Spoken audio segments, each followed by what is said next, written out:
काल सन्मान्य रवींद्र चव्हाण साहेब आले होते आणि मी जो सातत्याने सांगतोय की ते आल्यानंतर काय काय होतं तर त्याचं उदाहरण तुम्हाला मी आता देणार आहे. हे बंड्या सावंत भारतीय जनता पक्षाचे कार्यकर्ते जुने. इकडे आहे बंड्या सावंत, इकडे आहे. हे बघा विजय केनवडेकर, हे विजय केनवडेकर. आणि तुम्हाला पैसे दाखवतो या तुमचं घर आहे, तुम्ही ते पैसे कुठे ठेवले ते दाखवा.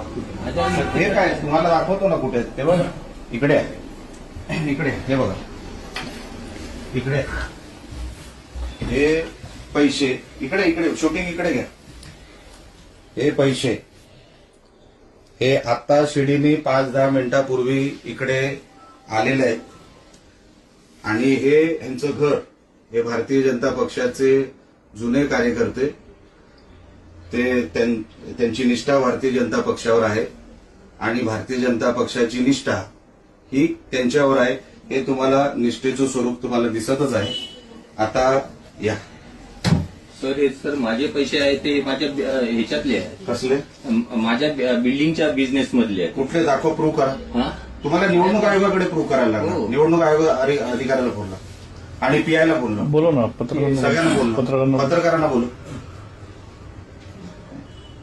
तुम्ही तुमच्या बिझनेसचे आहे ते तुम्हाला प्रूव्ह करायला लागेल. कुठल्या बिझनेसचे आहे ते? के बिल्डर्स अँड डेव्हलपरचे. काय कसलं पेमेंट आहे? हे आपल्या फ्लॅटचं. कसलं फ्लॅट सेल केलं? हो. कॅश मध्ये? कोण आहे? कॅश कोणी दिली तुम्हाला?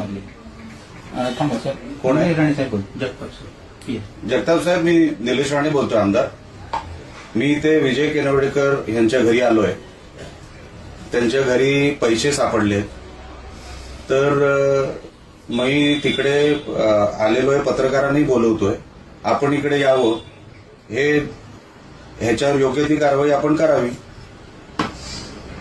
हॅलो हॅलो, हा आवाज येतोय आपल्याला?